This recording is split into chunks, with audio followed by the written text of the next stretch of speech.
Welcome back, everybody. This is Peter at Plumbing Express. I'm back with our friend Sammy from Sunbelt Marketing.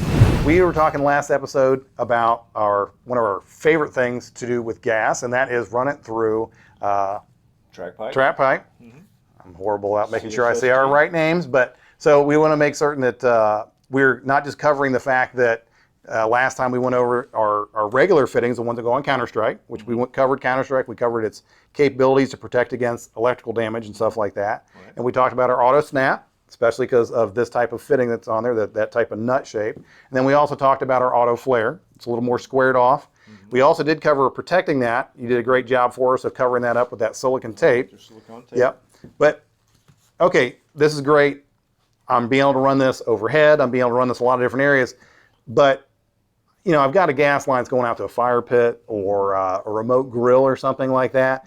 I know there are some other options that don't involve this, but they're poly pipe. You know, it's not something I always feel like is totally safe and protected. What's my option that you guys have when it comes to that? Well, Rick, that's a great question. So with the Counter-Strike itself, mm-hmm. it shouldn't be on the ground at all. Okay. So if you're going to use the Counter-Strike, the TracPipe Counter-Strike, mm-hmm. it needs to be put into a sleeve to be run underground. Okay. So like if you think about putting it underneath a concrete slab, okay. You know, we think about hibachi grills mm-hmm. or science labs in high schools, okay. that type of thing.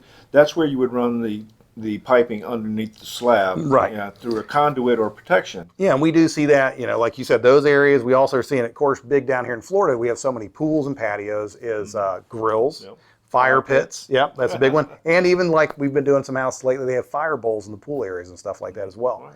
So, what about this one? Well, so what TracPipe offers is called PS2. Mm-hmm. Now, PS2, the abbreviation, we talked about this before. Well, it what does it stand for? Pre-sleeve. Pre-sleeve, okay. 2 is the second generation of the piping. So this piping can be direct buried mm-hmm. underneath the ground, underneath the slab, and does not require additional sleeving or protection because it is actually sleeved inside this, thicker coating and protection. So this is actually sleeves the pipe for you, and you do not have to. Well, and if you don't mind, let's even do this so that way you guys can see. I mean, it is drastically different here as far as the thickness of this jacket. Right. This is something you can, you have to. You've got to trim it. You've got to cut it off. It's not really that hard to do with a razor knife. Right. Whereas I will tell you, this one you're going to work at it a little bit, but the good thing is you also know it's protected. You're not going to just have this in the ground and run a shovel through it. That's for certain. Absolutely.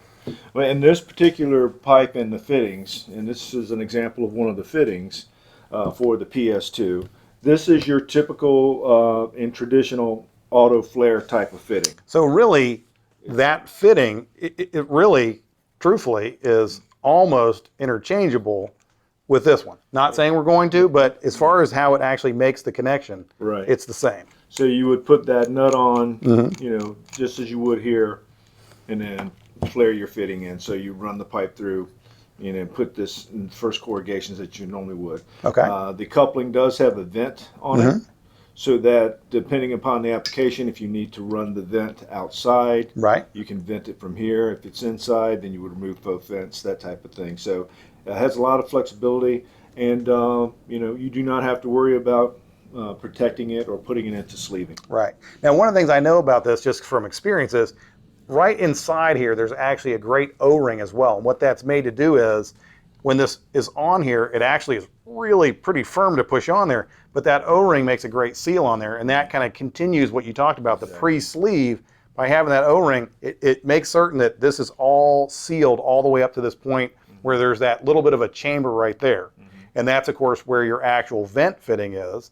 Now, if I was running this and I was going outside to inside, what would I do with these blue vent fittings that are right here? Well, inside you would leave the vent on the inside. Right. And on the outside, mm-hmm. you would remove the one that's going to the outside. And so the whole point of that is so that if there is any type of integrity failure in here and it does start to leak, it's going to show up outside. So somebody doing some outside work, they're going to start smelling some gas. They're going to be able to call a plumber. Mm-hmm. They're going to be able to come there. They're going to be able to figure out what's going on, and find out that there's an issue with this. Somehow, maybe somebody drove a stake in there, whatever it might be. But somehow, its integrity has been compromised, and so it's showing up outside. So that's great to know, because that's where we find that we're using a lot of this is we're going from we're going from outside to inside. We've got something, maybe a range in the center of an island or something like that, and so we're feeding it in there in that area or something like that. So now over here, the nice thing is it looks like it comes all set up. Oop, I'm having a hard time getting it off there, and there we go. Tighten it down. That's what we're looking to do. Getting it to tighten down. So that's how that goes on there. Now, I know of all these things, though, no matter what, we've got to make certain we don't have any leaks. That's correct. Because obviously, when we're dealing with water and doing plumbing, leak's going to show up pretty much right away, and it's also going to show up and it's going to be pretty apparent because everything's going to be wet. Exactly. Even if it's a little bit wet, it's still wet. But with gas, it isn't quite so easy. And back in the day, the old joke was you want to make sure when you're doing your gas testing, you weren't walking around with anything in your mouth that might cause an explosion. Right. But with these type of products, we want to make certain that because they are such a high quality and high technology product, that we are not causing any issues with doing any leak detection. Of course, anytime we're doing gas piping, one of the big things we want to do is do what's called a drop test. And so what that is with that, we're actually checking the entire system to make certain that there's no place where there's any bit of a pressure loss. Now, once we've established there is a pressure loss, then we want to get into using something that is going to not actually hurt the pipe. Now, I'm going to let you talk about that because this is a product that you guys make. Yeah, you bet. So one of the things, like you were saying about doing the test, we always advise folks to not test the system until you identify that you do have a pressure leak. Right. So drop test. So you check your pressure to make sure if it's holding, you're good. Yeah. But once you found that there is a problem, now you got to find the problem. Now you'll go back and do your investigation. Gotcha. Pretty much identify and take one fitting at a time type of thing to test it. But when you're testing it, it's very important that you use a non-corrosive leak detection solution.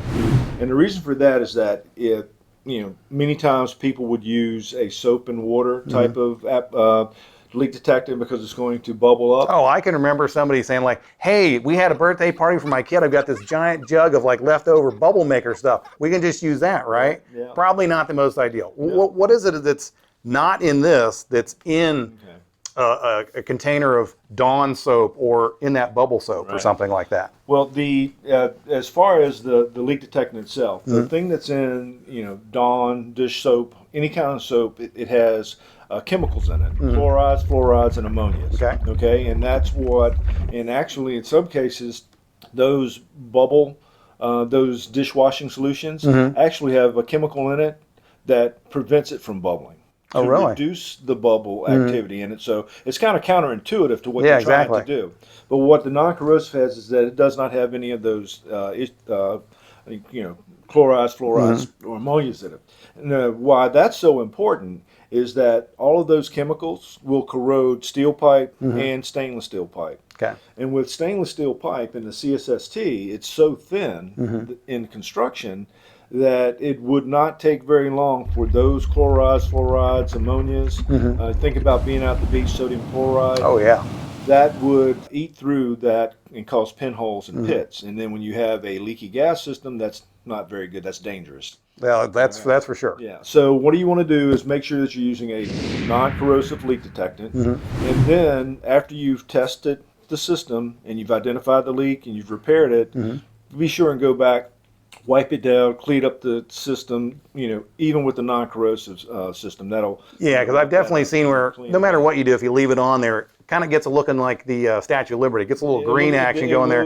I don't think people are looking to make like artistic choices with their gas piping that they have there. So.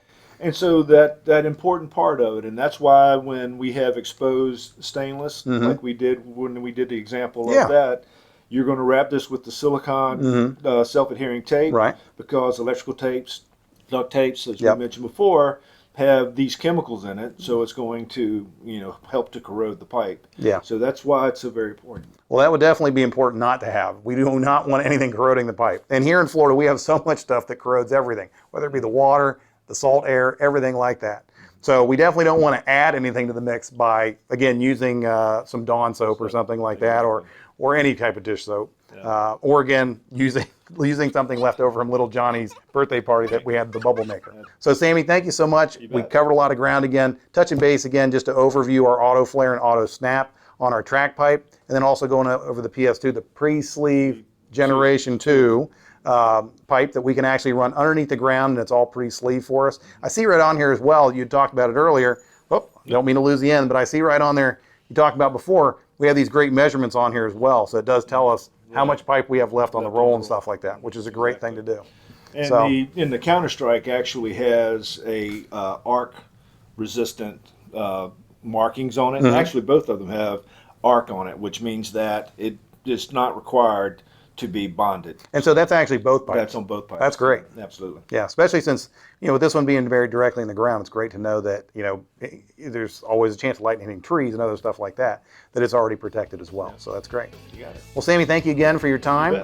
We'll come back another time once more maybe and hit some of the accessories that TracPipe makes that allows it to be, again, one of the best products out there. You got it. Thank you very much. Thank you. Thank you, guys. Catch us on the next episode. We talk a little bit more about TracPipe and go over some of the accessories that are out there to make the job go even better.